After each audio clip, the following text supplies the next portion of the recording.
Jasper Cole. Jasper, thanks for stopping by. We probably talked years ago. I'll have to go back and search my archives of as many interviews as I've done, but I appreciate you coming back on the show to update us on how things are going with you. How are you? Thank you, buddy. It's a pleasure to be back on. Yeah, I'm with you. I had to go back and think about it, but I do remember I had a great time on the show before. It was just radio, no face-to-face. This is what's funny. I'm bringing people back, the band back again, saying, oh, we got to get you on visually. Because it's always, it was the days of I was down in my studio on the radio, had the headset on and say, okay, let's talk. Those days are over. I remember. Thank goodness. Thank you, buddy. Listen, no, things are good. I have a new film, Flight of Recovery, that's been out since May 2nd, and it's on Amazon and Tubi. I call it my baby because it took me 15 years to get it made. And it's technically my first ever lead role in almost 40 years of acting. I know I'm in that go-to, which I will forever grateful and keep doing, being the supporting character. But it was nice to be the lead, although I don't know if I ever want to work that hard again. So tell me, so it's your film, you created it, it was your baby. Actually, a friend of mine, Cherish Lee, wrote the script for me and wrote the part for me 16 years ago. The joke became, if we didn't hurry to make it, my character was going to be like on a walker in a wheelchair. I was going to be the grandfather. But just many ups and downs, almost financing falling through. Every 2 years, we would drag it out again and try to see if there's any interest in. I tell people all the time, everything's timing in this crazy business. I just happened to connect with a director, Harley Wallen, who came on my podcast about 5 years ago. Harley's predominantly known for horror films. And he reached out a couple of years ago and said, do you have any projects? And I said, no, I have this one project that's a drama. It's not horror. And he said, do you think we could make it a horror? And I laughed and said, oh, no, it's no way possible. And he goes, send it to me. Long story short, I sent it to him. We brought on another young writer to collaborate, and we brought in some horror elements, but it's still really a thriller with some horror elements in it. And it's been the reviews of a lifetime. Charlene Tilton and I star in it. And I'm telling you, man, if people think they knew her as an actress before, you won't believe her in this movie. She's unbelievable. Wow. And how did you, so you basically, once your friend wrote it, did you have to get everybody on board to act in this? Luckily, I had been producing for a while, but so my producing partner and I, we all came together. And I tell people, I've never been the raise the money guy. I've always been hired creatively, put a team together. But Neil, I'm telling you, money just fell out of the sky. I don't know if it's because it was my baby or it was timing, but we got 3 or 4 immediate investors. We went off to Michigan.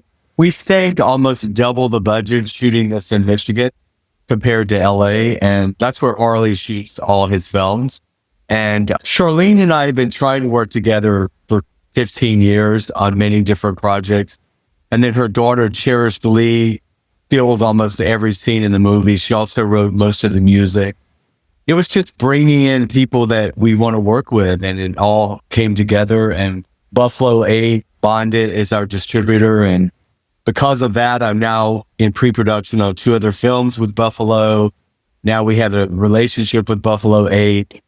I keep saying I'm 61 years old. I got to stay healthy for these next 30 years. Or more, or say more. Keep going. Yeah. Because when you do something you love, it doesn't matter.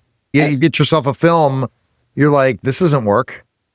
Yeah, no, and listen, I love getting hired to just show up and be an actor, but there is something weird about it. I call it from concept to red carpet. If you take something from the very, very beginning and see it all the way through, there is the sense of accomplishment if you have any hair left. So you're looking to do more after this. This is not, I know you produce for other people, but you're willing to create your own something again. You're looking at. I'm on to my next project now. Our DP on Flight of Recovery, Nolan Elias, he's 30 years old. He wrote this incredible script that's unbelievable. And so I'm starring in it with Jennifer Lee Cox and Bill Oberst Jr. and a bunch of people. And it's Nolan's directorial debut at Buffalo 8 has greenlit it. And so we're back on it. But this one we're shooting in LA. I'm trying to really encourage people to support LA filmmaking. And You got to save it because everyone doesn't think they need to even live in LA anymore. That's the I big. know. Yeah, a lot of people have.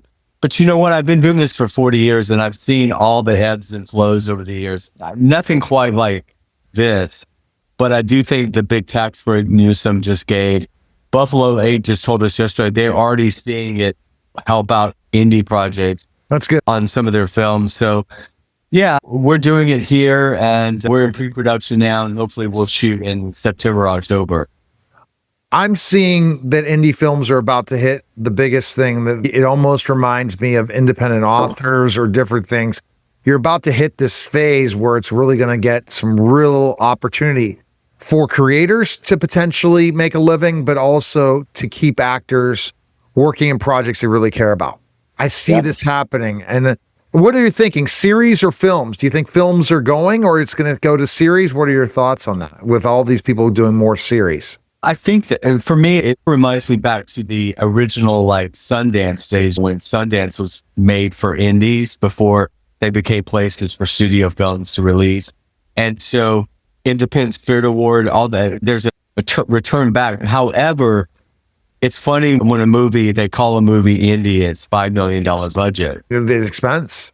And when I say indie, I'm talking $500,000 to $1 million. That's my version of indie. The problem has become, during COVID, it was make your own content, do your own thing. There were places you could sell it. To be places like that were actually buying projects. And then the strike hit. And we shot this movie in December of 2023.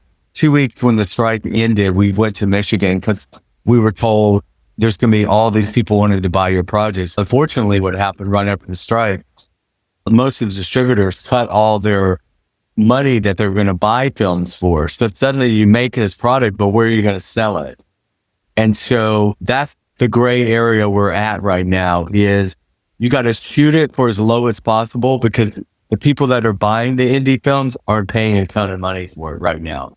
So we're trying to get places that we can actually make our money back because Buffalo 8 is one of the few distributors. Gravitas went under. They went under and they were bought out by another company, but the company is not taking on new projects. So we're in that weird spot. But like you said, I think they're going to make a comeback. Series, unfortunately, I think series are going to stay at the big four corporations for now. They're just too expensive.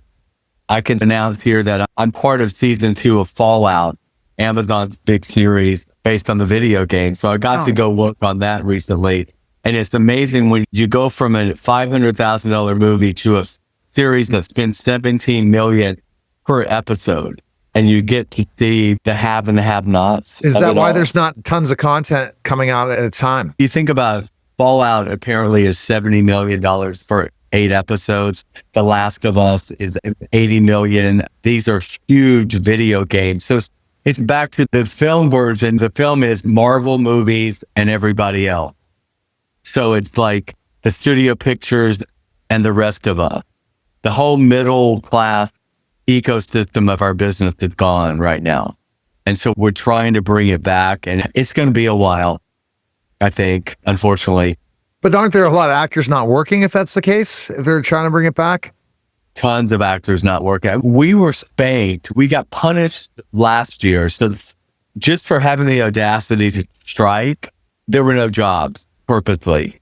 Ironically, our president of SAG, Fran Drescher, went and sold the Nanny catalog for $30 million to Peacock 2 days after we settled our contract because, of course, she was on our side helping us to fight the streamers. Don't get me started on her. That's a whole other story. But some poor actors, they just walked to the guillotine with the union. The union has been seeing this coming for 25 years, and they just bend over and take it every time. I think it's independent films. I really think it's where these actors are going to get work, and they're going to have to get a piece of the pie, where they get paid X for working on the project and another Y on it making money. We're trying to there is no, I mean, yes, as an actor, if you can get a network, if you can go work on a big show like I just did, you make your money doing that, but your passion and your love are these indie projects, but you have to produce it, The only way to make money on those is to produce it and be a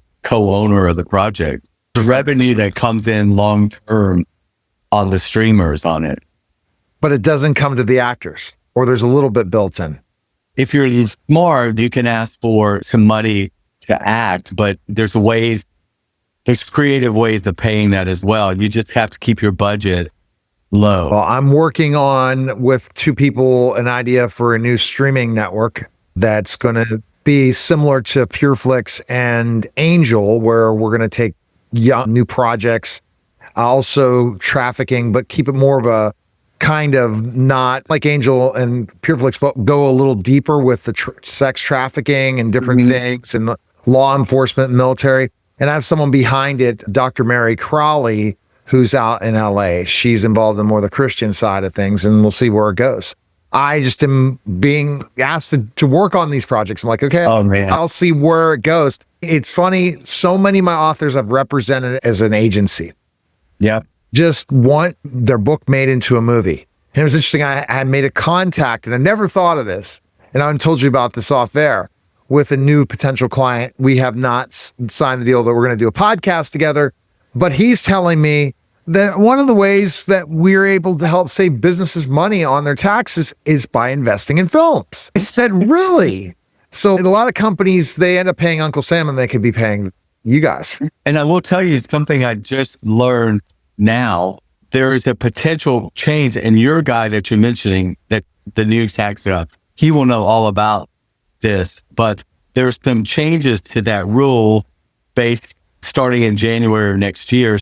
I'm sure it has to do with the big, beautiful bill that they figured out ways of making these. And they might finally help actors, meaning get big. If more and more people the investors who've stopped investing, start investing again, look out.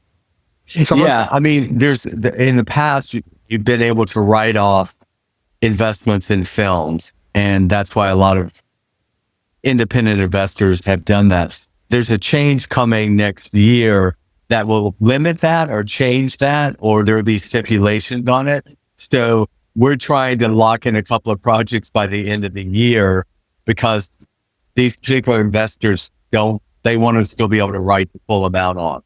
But that's something your guy will be. Interesting to know, but I didn't know that was how. Maybe, see, these are what you hear, and then what you hear and not hear, depending. There's a name for this particular tax situation. I don't want to misspeak, but it involves some numbers, but I think your guy will know it. And there's ways to work within the new law that's happening. But I guess my point is, it's changing the landscape a little bit. But I'm hoping that things get going again. And you think it will. You feel good that. Because I'm working with these younger people, like I said, this VP Noah in his 30s.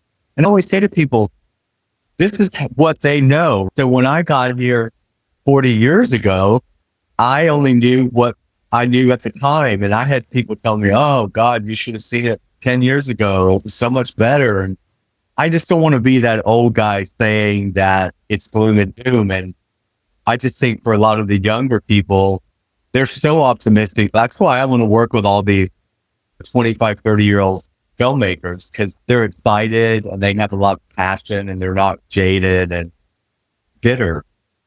Okay. Jasper, best place people can check out the film and all that stuff. Where can they go?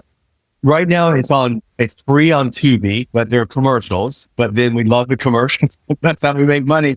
And then it's on Amazon as well. And you can go to jaspercole.com to follow me. Everything is on there. And I'd love to stay in touch with everyone. All right. Thanks again, Jasper. Appreciate it. Thanks, buddy. All right. You're listening and watching The Neil Haley Show, and we'll be back in just a moment.